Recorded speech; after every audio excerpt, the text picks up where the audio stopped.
चलिए sir, okay. Good morning बच्चों। पाठक institute के इंस्टीट्यूट में आप लोग का स्वागत है। इसके पिछले क्लास में रेजिस्टेंस का कनेक्शन, कितने प्रकार का कनेक्शन, जैसे में सीरीज कनेक्शन, पैरेलल कनेक्शन के बारे में बताया गया था और जो भी न्यूमेरिकल बन रहा था न्यूमेरिकल के बारे में भी बताया गया था। अब हम लोग प्रतिरोध किस किस पदार्थ पर निर्भर करता है उसके बारे में जानकारी हम लोग प्राप्त करेंगे। रेजिस्टेंस, एक हम लोग क्या किए कि वायर लिए, ठीक है। वायर यहाँ से यहाँ इसका लंबाई मान लेते हैं कि L है, ठीक है। तो रेजिस्टेंस बराबर रो L बटे एरिया, मतलब क्षेत्रफल होता है, ठीक है। यदि क्षेत्रफल बढ़ेगा तो रेजिस्टेंस कम होगा, ठीक है। यदि क्षेत्रफल घटेगा तो रेजिस्टेंस बढ़ेगा, ठीक है। मतलब यहाँ लिख सकते हैं कि R बढ़ता है तो क्षेत्रफल क्या होगा, घटेगा, ठीक है। यदि R घटता है तो क्षेत्रफल क्या होगा, बढ़ेगा। मतलब एक दूसरे का उल्टा, ठीक है। R यदि रेजिस्टेंस बढ़ेगा तो क्षेत्रफल घटेगा, यदि रेजिस्टेंस घट रहा है तो वायर का क्षेत्रफल बढ़ेगा, ठीक है।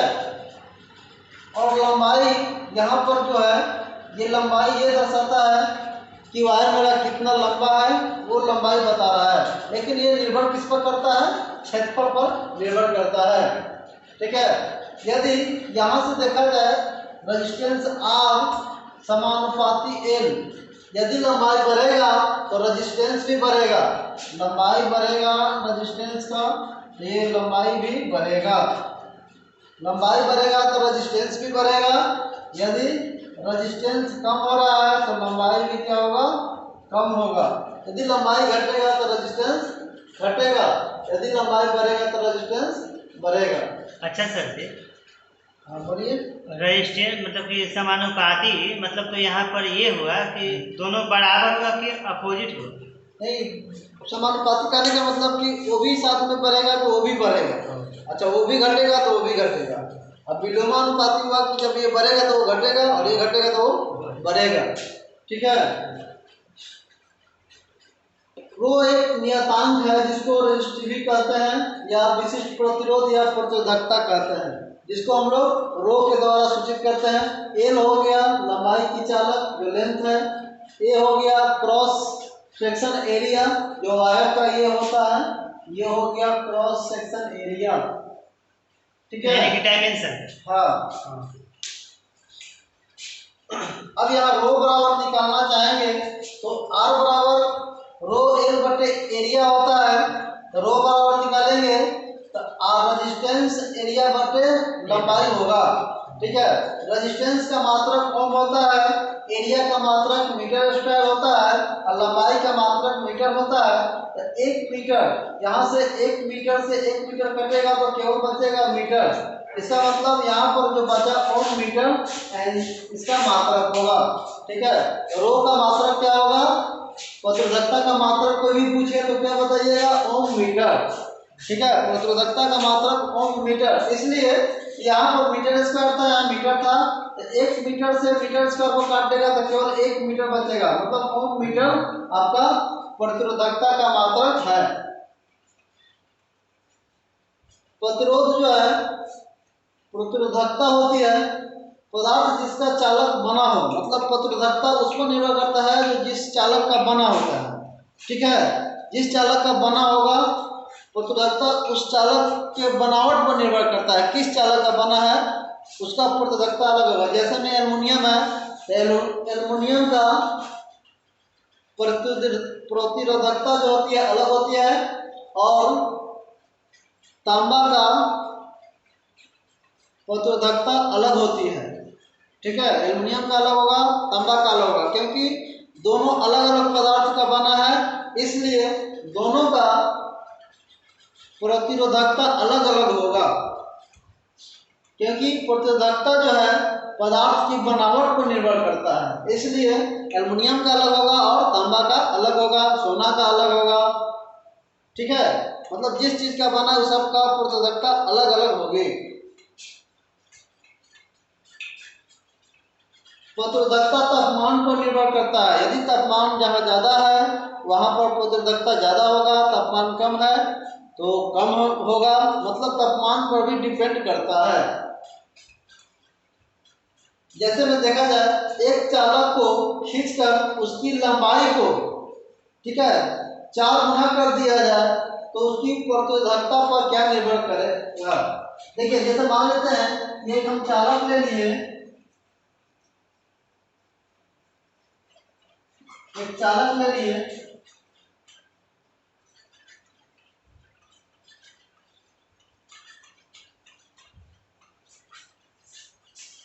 फिर इसको क्या किए कि खींच कर लंबा कर दिए।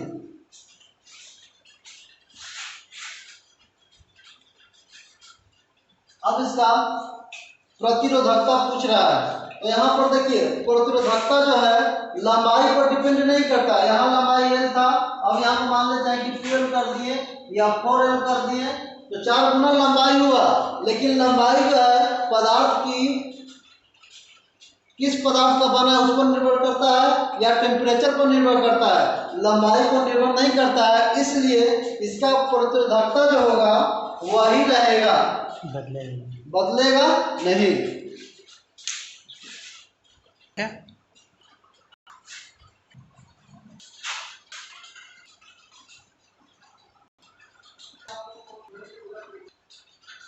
हो गया, हम जा रहे हैं सर। Ohm's law. अब हम लोग देखेंगे ओम का नियम। ओम का नियम इसमें देखेंगे क्या होता है। तो ओम का नियम जब इसमें देखिए हम लोग क्या करते हैं, जब सप्लाई देते हैं तो रेजिस्टेंस में एक ऊर्जा की खपत होती है, मतलब वो हीट होता है, उसमें अपने आप में करंट को अवशोषित करता है। ठीक है, यहाँ पर हम लोग लिख सकते हैं कि V बराबर I इंटू आर। ठीक है, ये ओम्स लॉ में हम लोग एक ही देखते हैं कि इसका एक फॉर्मूला होता है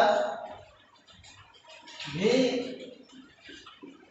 I इंटू आर। यदि हमको वोल्ट निकालना हो तो I इंटू आर हो जाएगा, यदि करंट निकालना हो तो V बटे आर हो जाएगा, यदि रेजिस्टेंस निकालना हो V बटे आई हो जाएगा। ठीक है, तो किसी भी बंद सर्किट में जब करंट को गुजारा जाए तो कुछ वोल्टेज ड्रॉप होती है। ठीक है, किसी भी बंद सर्किट में जब करंट गुजारा जाए तो कुछ वोल्टेज का ड्रॉप होता है, उसे ही हम लोग इस नियम ओम के नियम में लागू करते हैं। ठीक है, अब यहाँ से देखिए हम लोग 3 फॉर्मूला निकाल सकते हैं। V बराबर I इंटू आर होता है, तो यहाँ से हम लोग क्या करते हैं I निकालेंगे तो V बटे आर हो जाएगा। ठीक है, उसके बाद में R निकालेंगे तो V बटे I हो जाएगा। उसके बाद यदि पावर निकाला जाए तो पावर बराबर क्या होता है, P बराबर, यहाँ से देख सकते हैं कि P बराबर क्या हो जाएगा V इंटू आई। ठीक है, तो V इंटू आई, फिर यहाँ से P निकालेंगे तो यहाँ पर हम लोग देखेंगे कि I तो है ही, और V के लिए क्या फॉर्मूला होता है, तो V के लिए यहाँ आप देख सकते हैं कि V के लिए क्या होता है I इंटू आर, तो इसलिए V की जगह पर I इंटू आर, और I पहले से है, I में I से गुणा किया I स्क्वायर हो गया इंटू आर हो गया, मतलब P बराबर लिख सकते हैं I स्क्वायर इंटू आर भी लिख सकते हैं। ठीक है, मतलब जो यहाँ पावर की खपत होगी, ठीक है, तो यहाँ P बराबर लिख सकते हैं I स्क्वायर इंटू आर, कितना ऊर्जा खपत करेगी यहाँ लिख सकते हैं। ठीक है, उसी तरह से यदि P के लिए फिर पावर निकालना हो कितना ऊर्जा खपत हुआ है, तो फिर इसमें हम क्या कर सकते हैं कि V इंटू आई तो होता ही है, तो P बराबर V को छोड़ दीजिए, I के लिए क्या फॉर्मूला होता है V बटे आर, इसको लिख सकते हैं V स्क्वायर बटे आर, मतलब वही यहाँ लिखा गया है V स्क्वायर बटे आर।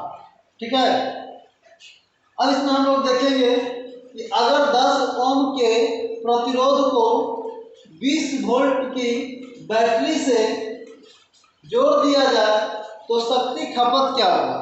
ठीक है, अगर 10 ओम के प्रतिरोध को 20 वोल्ट की बैटरी से जोड़ दें तो शक्ति खपत मतलब P बताना है। P कितना होगा, शक्ति खपत कितना होगा, पावर कितना खपत हुआ वो बताना है। तो देखिए यहाँ पर दिया हुआ है क्या, रेजिस्टेंस, और यहाँ पर क्या दिए हुए है, वोल्ट। तो हम लोग क्या लिख सकते हैं, रेजिस्टेंस और वोल्ट के लिए क्या होगा फॉर्मूला। तो देखिए P बराबर जिसमें रेजिस्टेंस और वोल्ट हो, देखिए रेजिस्टेंस और वोल्ट क्या है, V स्क्वायर बटे R। तो यहाँ पर हम लिख सकते हैं V स्क्वायर बटे R। इसका मतलब V का मान कितना लिखेगा, 20 इंटू 20, और बटे रेजिस्टेंस कितना है 10, कैंसिल हो गया तो 40 ओम आपका यहाँ पर 40 वाट आपका यहाँ पर पावर हो गया खपत। उसी तरह से नीचे वाले देखेंगे 100 वाट का 200 वोल्ट रेटिंग वाले बल्ब का प्रतिरोध बताना है। कितना वाट का बल्ब है, 100 वाट का, कितना सप्लाई दिया गया है, मतलब कितना रेटिंग है वोल्टेज 200, क्या निकलना है प्रतिरोध। तो हम लोग क्या पढ़े हैं, P बराबर, ठीक है, V स्क्वायर बटे R जानते हैं फॉर्मूला में। तो P का मान कितना दिया है 100 वाट, 100 वाट लिख दिए। V का मान कितना दिया है 200, तो 200 इंटू 200 बटे रेजिस्टेंस, रेजिस्टेंस तो ज्ञात करना है, रेजिस्टेंस पता नहीं है। यहाँ से देखिए 2 जीरो से 2 जीरो कैंसिल कर दीजिए तो रेजिस्टेंस कितना हो जाएगा, 2 दूनी 400, 400 ओम आपका रेजिस्टेंस हो गया। उसके बाद नीचे वाले को देखते हैं, एक 100 वाट का 100 वोल्ट वाले बल्ब को अगर 50 वोल्ट वाले 50 वोल्ट की सप्लाई दी जाए तो बल्ब में शक्ति की खपत बताना है। मतलब पहले 100 वाट का बल्ब था, 100 वाट का बल्ब था, 100 वोल्ट सप्लाई दे रहे थे, ठीक है, लेकिन अब क्या कर रहे हैं कि 100 वाट का ही बल्ब है लेकिन 50 वोल्ट सप्लाई दे रहे हैं, तो उसमें खपत क्या होगा ये बताना है। तो पहले हम लोग पता करेंगे कि 100 वाट का बल्ब है, 100 वोल्ट सप्लाई दिए तो रेजिस्टेंस कितना था। तो पहले रेजिस्टेंस हम लोग देखेंगे, रेजिस्टेंस देखेंगे तो P बराबर होता है V स्क्वायर बटे R। देखिए यहाँ से P का वैल्यू रखेंगे कितना, 100 वाट है, 100 वाट। उसके बाद जो वोल्ट यहाँ देखेंगे 100 है तो 100 इंटू 100 बटे R।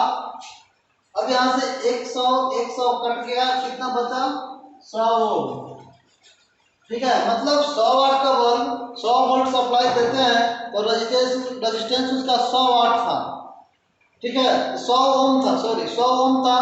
अब क्या कर रहे हैं कि 50 वोल्ट सप्लाई दी जा रही है, ठीक है, तो कितना रेजिस्टेंस है 100 ओम। तो अब यहाँ से ऊर्जा इसका निकालेंगे तो P बराबर क्या हो जाएगा, वोल्ट दिया है, रेजिस्टेंस दिया है, तो फॉर्मूला क्या हो जाएगा, V स्क्वायर बटे R। V कितना है 50 वोल्ट और रेजिस्टेंस कितना निकाले हैं 100, 50 दूनी 100, ठीक है, तो और फिर कट जाएगा 25, मतलब 25 ओम आपका 25 वाट ऊर्जा खपत होगा, ठीक है। इतना आप लोग समझ गए होंगे, ठीक है। और प्रॉब्लम होता है पूछ सकते हैं।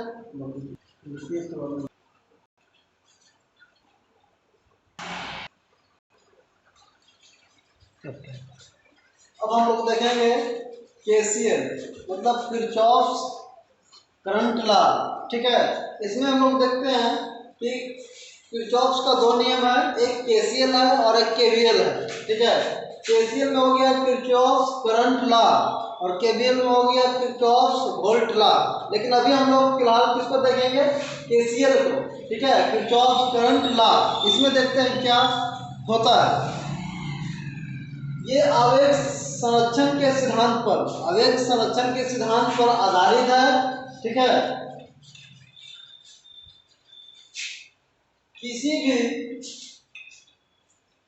नोड या संधि पर आने वाली धारा का योग और जाने वाली धारा के योग के बराबर होता है। जैसे कोई भी धारा जब किसी संधि पर आ रही है तो आने वाली धारा और जाने वाली धारा का योग जब करेंगे हम लोग तो क्या होगा, 0 के बराबर होगा, ठीक है, या योग के बराबर होगा, ठीक है। आने वाली धारा और जाने वाली धारा को जब हम संधि करते हैं, योग है तो योग की क्या होगा, बराबर होगा, ठीक है। जैसे में यहाँ से हम लोग देख सकते हैं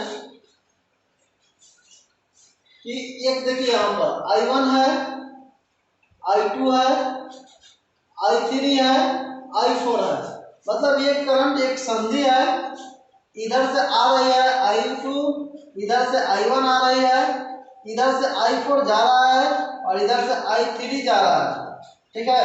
तो हम लोग देखेंगे कि इनपुट I जो है, जो धारा इनपुट है आ रही है और जो धारा आउटपुट जो बाहर जा रही है, दोनों का योग करेंगे तो क्या होगा, आपस में बराबर होगा, ठीक है। इसको सिग्मा द्वारा, ठीक ना, सिग्मा जो है यहाँ पर सिग्मा दिया हुआ है, सिग्मा का मतलब योग होता है, ठीक है। सिग्मा इनपुट और सिग्मा आउटपुट, मतलब सिग्मा के मतलब हो गया योग, ठीक है। यहाँ से हम लोग देखेंगे कि I1 जैसे है, देखिए यहाँ से I1 आ रही है और I2 आ रही है, तो दोनों एक जाति का है, इसलिए ये दोनों क्या होगा, यहाँ पर योग हो जाएगा, ठीक है। तो I1 प्लस I2 बराबर, ठीक है। अब जाने वाली धारा तो I3 और I4, तो I3, ठीक है, और I4 जाने वाली धारा है, दोनों को योग करेंगे तो क्या होगा, बराबर होगा, ठीक है। बस ध्यान यही देना है कि आने वाली धारा और संधि से जाने वाली धारा दोनों का योग बराबर होगा। केसीएल, किरचॉफ्स का केसीएल नियम कहता है, करंट लॉ है कि आने वाली धारा और जाने वाली धारा का योग करेंगे तो बराबर होगा। अब इसका एक न्यूमेरिकल देखते हैं।